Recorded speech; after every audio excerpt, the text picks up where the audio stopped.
Good morning. Ngasigi video hapetan yeng minarse ko. Ngasigi card ki message ne aduga timing of habo ko. Adu sagon se numene ko. Sagon se numit se akoina yellow se season abi be ai ko haidi color da.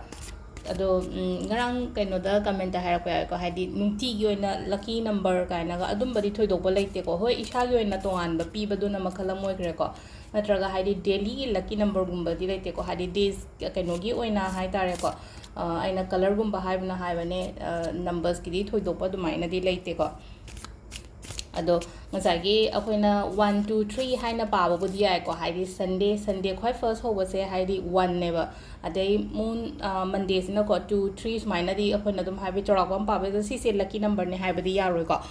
ado aham bada akogi card ki message yeng minarase ma'am sidlere ko akogi 3 cards se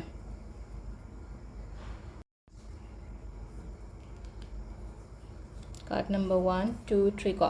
1 gi se ko 1 gi message se kai lakya ha matam da hadi pot ani da khatang chamam na bagum balai bodo hoji se ai tar ko chamam na ba hadi na hadi pot ani ha thabak ani ha ra se mi ani ha ra se aduga tawgadaba chatkadaba lambi ani ha ra se ne ko adumaina ani du da confusion lai buje oi ko hoje adu phajana khanda biro ko phajana khanda bio hadi sigi pot sina aingonda karai phawba kana gada ge sigi mi sina loina ba matam da aingonda karai phawba aingonda adu su kana gada ge ko adagi thabak sina hai tar ko hadi aina khoida za ba hai tar ko aingonda khwai dagi hai tar ko aina phai haina khanba do adu do japi ba hai tar ko pot ani ngasai ge hadi thabak ani gumba la ko se thabak ani natraga hadi lambi ani gumba la ko se ko mai le ko phai first ki ani shubagi sina ko hadi mind se yamna peace oina layon hai ko lai ngasi gi oina hai tar ko hadi shanti da laiba khot pa mai pi ko pura ingna chikna hai tar ko meditate ka tawraga khotlaga dumaina aduga ahum subagi sina mu kaino hai kansida ko naba khotpa problem gumba leiragadi hadi adu mayam do hai tar ko hadi adu dagi thokpirak pa hai tar ko overcome torokpani khangde healing torokpani khangde degi naba hai se cure torokpani khangde ko ngasai gi ai gi naba khotpa aduma mayam do adumaina oin loi ko hadi pot amadagi tholakpa do hai tar ko nuai ta ba pot amadagi tholakpa naba gi oiro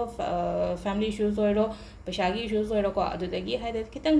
di khalakpa do adumaina oina oi ko aduga timing se ko ayuki pung 3 ga minute ni phuma mapan dagi 3 ga minute kun 3 phawm le ko ade mapan ga minute ni phuma thoi dagi na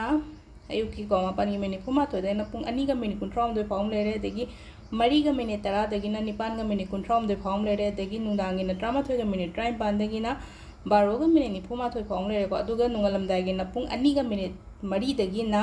pung 3 ga minute ni phuma pan phawm le ko sisina akhoi gi afaba timing ko ado sida leire akoi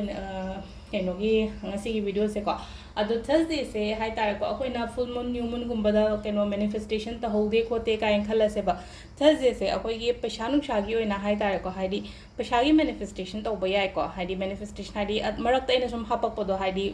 atam na kenogi haidi full moon ge new moon gi na tabida ko samna habada back ta poche hapani so khalase adagi aina pasha manifest tawbani khalase ko pirate ka pyra ga tawba yawbune ko hanagi video da adumaina manifest adumba manifestation to gadi khoigi Thursday sagosen irai se ko ani si manung da ama tawbi ba aduga relationship manifest tawge haragadi irai gumba da tawbi ba hai ta relationship se namo adu peshagi se dum ko sagosen irai ani ma se dum pa ba yai ko kem kai de ko adu sidalai re ko ngasi gi card message se ma'am thank you